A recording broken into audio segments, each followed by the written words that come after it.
Now, we had the Democrats' virtual convention last week, and today the Republican National Convention got underway. It's already endorsed Donald Trump officially as the Republican candidate, and like the Democrats, there were plenty of scripted online appearances, schmaltzy videos and virtual declarations. Alaska, American Samoa, Arizona, Arkansas, California, Colorado, Connecticut, Delaware, District of Columbia, Florida. But in many ways, that's where the similarity ended. Eager to sharpen the contrast with Joe Biden, the tightly scripted Democrat candidate that Trump says is spending the campaign in his basement, the president will appear each day of this convention. And today he popped up in Charlotte, North Carolina, with his daughter Ivanka, supporting a food parcel service for people suffering from the coronavirus pandemic, before then moving on to the state's convention delegation and directly addressing the pandemic issue that his opponents portrayed as one of his greatest weaknesses. Most of the country is right now doing very, very well. They've done an incredible job.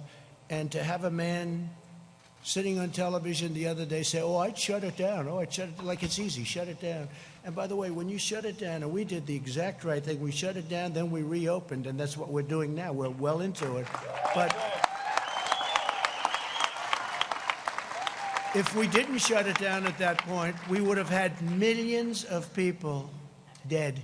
Millions of people. Speaking without a teleprompter to a small, socially distanced audience but beamed nationwide, Trump repeated his concerns about Democrat moves for widespread mail-in voting.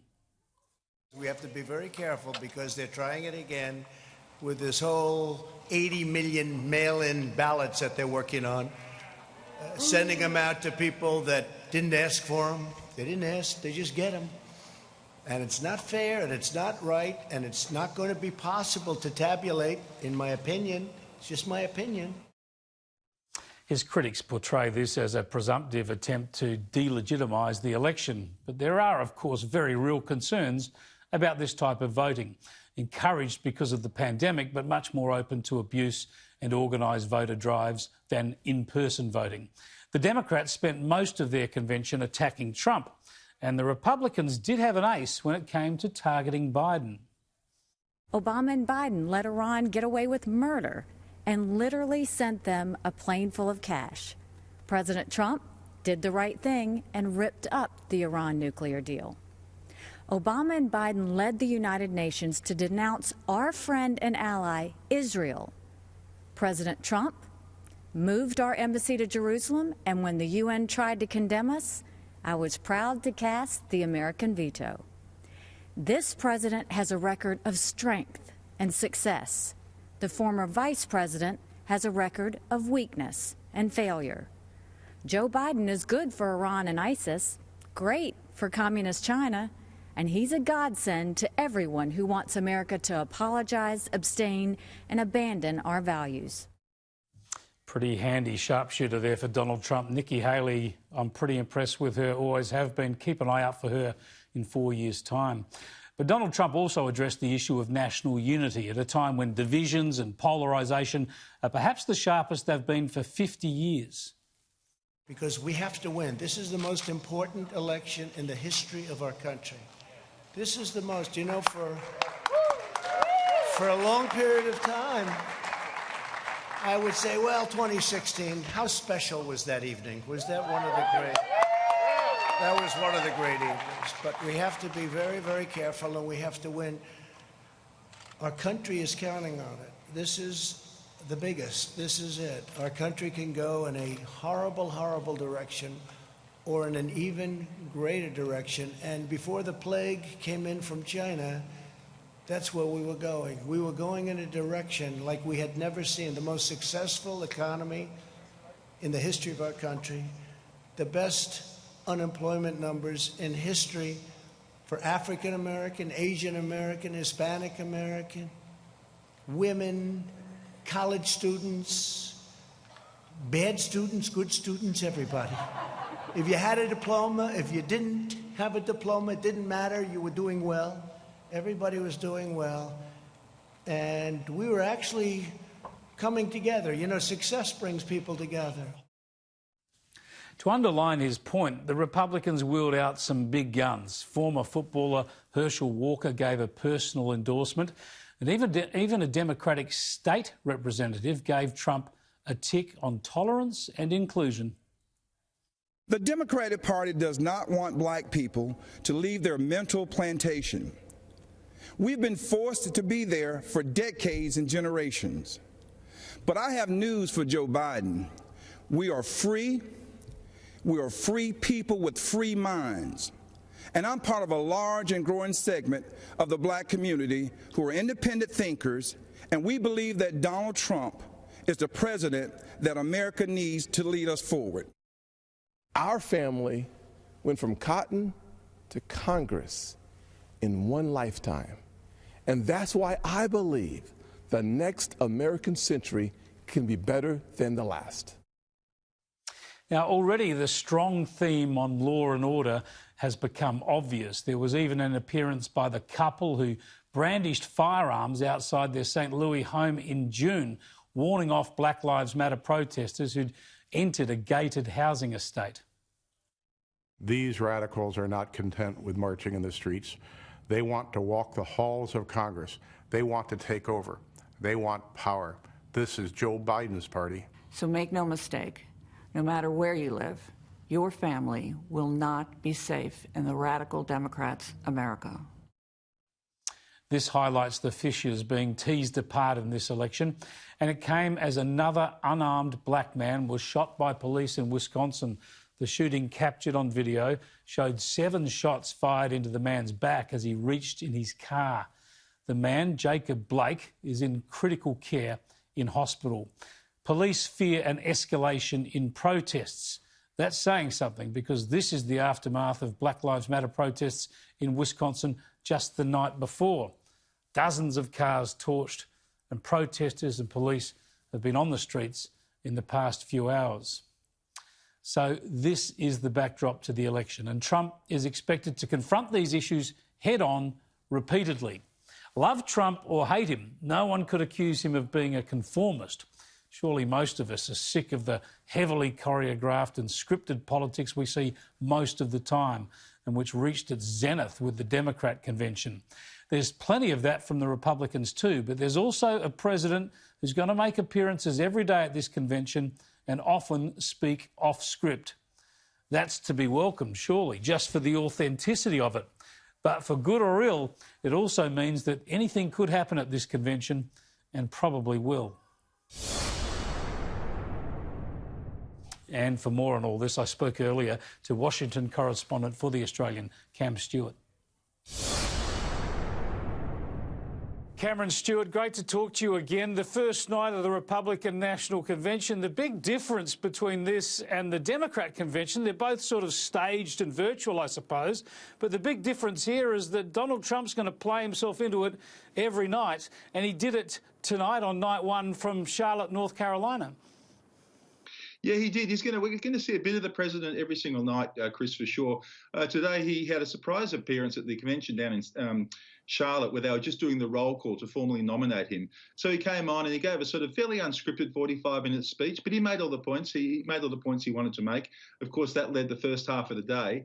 And then second half of the day, of course, nighttime here, was the 2.5-hour primetime program for the day one of the convention. And Donald Trump made 2 appearances in that as well. They were pre-recorded. He met with frontline workers on the pandemic, and he also met with hostages that have been released under his watch. So that was a fair bit of Donald Trump for day one. We're going to see a bit of him tomorrow, a bit of him the next day, and then, of course, we'll see him for the very big acceptance speech on Friday, Australian time.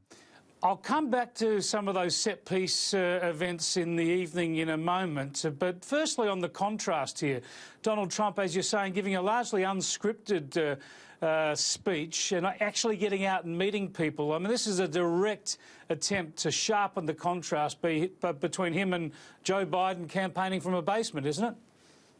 Yeah, exactly. In fact, I mean, what you saw was 366 delegates in the convention hall. That's a pared down number. Obviously, there will be 2,500, normally many, many more. But, I mean, there were still a fair few people there. They were responding to Donald Trump's speech. They weren't expecting to see him. So it had much more of a sense of a real thing happening. And as well as that, Chris, tonight at the American time, the convention itself, there was a lot more live speeches, a lot more live stuff happening. So it definitely felt like that. The message they're trying to give is that, we're not locked up in the basement. We're not completely virtual. We're doing our best to get out and make things as normal as possible. And you could really sense that in watching everything that happened today. It certainly felt a lot more real, to be honest. There's a lot of scripted videos and impressive schmaltzy videos, you might even say, and you started to see the themes come through, especially on law and order. But also Donald Trump really hitting back at this racial divide, coming up with some key endorsements from Vernon Jones and Herschel Walker. How important is this to have African Americans endorsing Donald Trump, and even Democrat African Americans? That's right. In fact, there was a strong emphasis on that. Look, I think that is a very important message that, there obviously are Republican African Americans out there. And I think sometimes a lot of people in the cities in America don't really realise that, don't pay much attention to it. Also, Nikki Haley, of course, spoke. She's got Indian parentage. So we really had a lot of diversity, if you like, on the stage tonight. And I thought that worked well for the Republicans.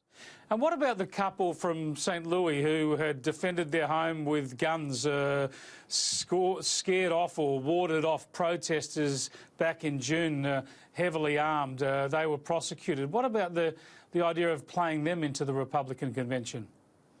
Yeah, I mean, look, I guess in some ways that could be seen as brave because they are facing charges. But of course, that's the whole point, is the Republicans are saying it's lunacy. They should face charges it's an attack on the Second Amendment.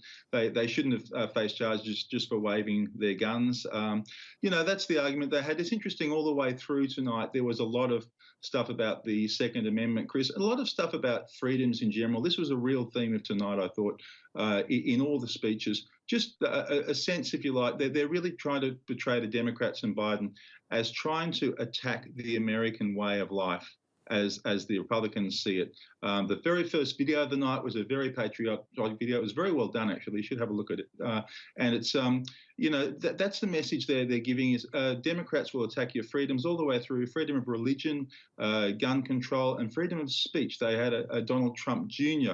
had a very pointed message about the evils of cancel culture and saying this is what you'll get under a Democrat president.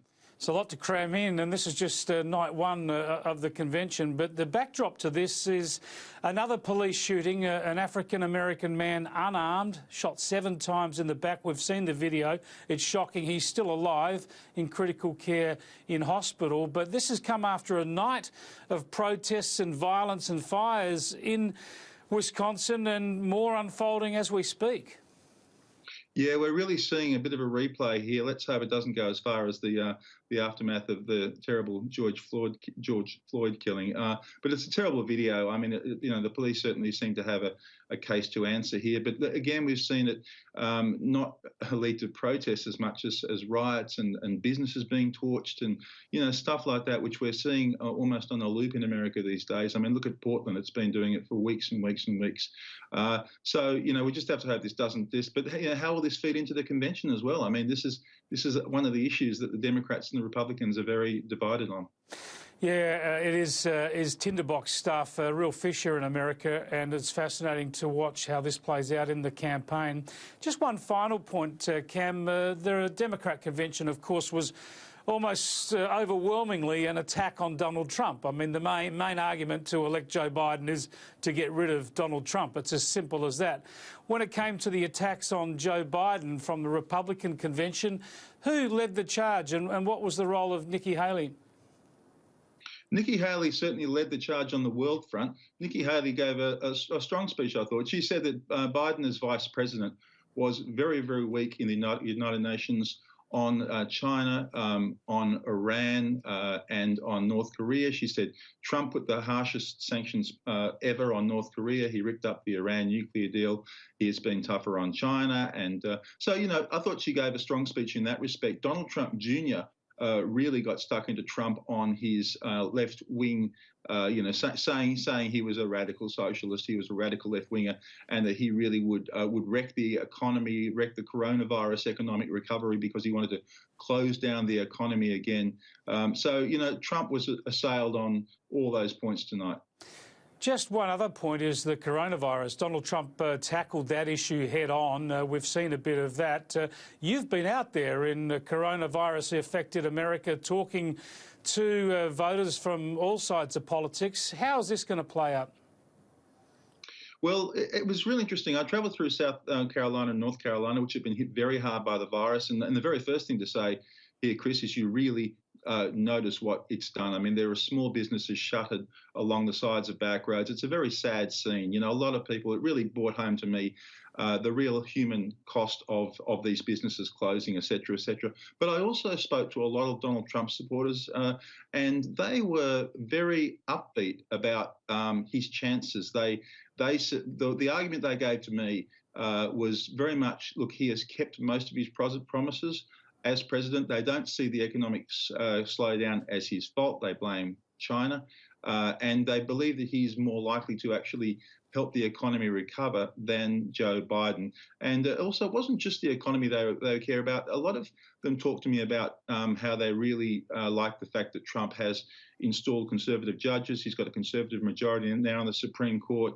Faith issues were important to them. It was really interesting just realising how many different priorities there are with Trump voters that you really don't hear when you read the Democrat the media in Democrat cities. Thanks for bringing us up to date, Cameron. Fascinating times. I can't wait to catch up with you in the flesh as it reaches its climax in November. Look forward to it, Chris. Fascinating time in the US. Lots more to come there.